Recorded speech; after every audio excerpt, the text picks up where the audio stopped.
ঊনকোটি জেলার কৈলাসহরের ডলুগাঁও স্কুল মাঠে এক অনুষ্ঠানে একসঙ্গে 18টি উন্নয়নমূলক প্রকল্পের উদ্বোধন ও শিলান্যাস করলেন মুখ্যমন্ত্রী অধ্যাপক ডক্টর মানিক সাহা।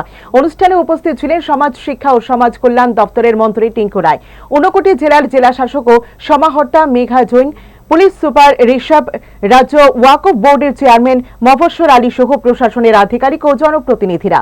অনুষ্ঠানে বক্তব্য রাখতে গিয়ে পূর্ববর্তী সরকার ও বিরোধীদের তীব্র সমালোচনা করেন মুখ্যমন্ত্রী। তিনি বলেন, দীর্ঘদিনের অব্যবস্থাপনা ও অপরিকল্পিত উন্নয়নের কারণে বর্তমান সরকারকে পুরনো সমস্যার পাশাপাশি নতুন উন্নয়নমূলক কাজও করতে হচ্ছে। সরকারি ভবন বা হাসপাতাল নির্মাণের ক্ষেত্রে ভবিষ্যতের প্রয়োজন ও পরিকাঠামোর বিষয়টি যথাযথভাবে বিবেচনা করা হয়নি বলেও অভিযোগ করেন তিনি। 2018 সালে সরকার গঠনের সময় প্রায় 13,000 কোটি টাকার ঋণের বোঝা ছিল বলেও দাবি করেন মুখ্যমন্ত্রী। পাশাপাশি সামাজিক যোগাযোগ মাধ্যমে অশালীন বক্তব্য ও অপপ্রচারের অভিযোগ তুলে তিনি বলেন, এই ধরনের রাজনীতি রাজ্যের ঐতিহ্য ও সামাজিক মূল্যবোধের পরিপন্থী। উন্নয়নমূলক কাজ করতে গেলে কিছু সমস্যা ও সমালোচনা আসবেই, তবে তা থামিয়ে রাখা যাবে না বলেও জানান তিনি। এদিনের 18টি প্রকল্পের উদ্বোধন ও শিলান্যাসকে কেন্দ্র করে ডলুগাঁও স্কুল মাঠে উৎসাহ উদ্দীপনা লক্ষ্য করা যায়।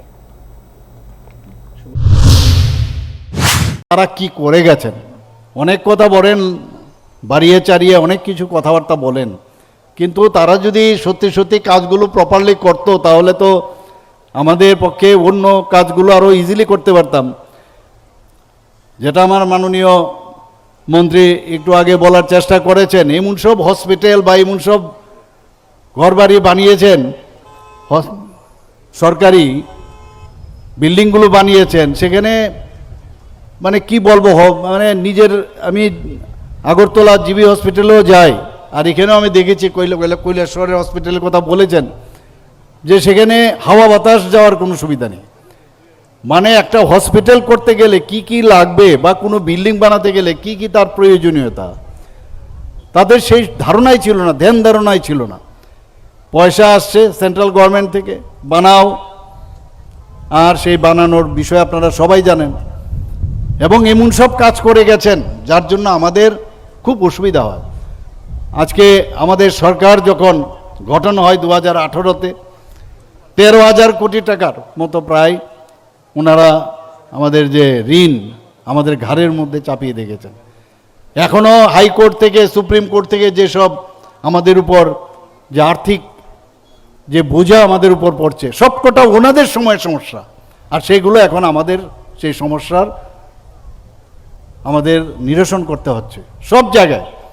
পিসি চন্দ্র জুয়েলার্সের সঙ্গে উদযাপন করুন ও নিয়র শাইন। এবার সময় আপনার দীপ্তিকে দেওয়ার নতুন পরিচয়। এই উপলক্ষে থাকছে ডায়মন্ড জুয়েলারির মজুরিতে আপ টু 50% অফ, সোনার গয়নার মজুরিতে ফ্ল্যাট 15% ছাড়, গ্রহরত্নের মূল্যের ওপর 10% অফ এবং রিহি সিলভার জুয়েলারি কালেকশনের মজুরিতে 25% ছাড়। সঙ্গে যে কোনো জুয়েলারের পুরনো সোনা এক্সচেঞ্জে 0% ডিডাকশনের বিশেষ সুবিধা। 7 থেকে 16 অগস্ট 2026-এর মধ্যে চলে আসুন আপনার নিকটবর্তী পিসি চন্দ্র জুয়েলার্সের শোরুমে। শর্তাবলী প্রযোজ্য। PC Chandra jewellers, a jewel of Jewel.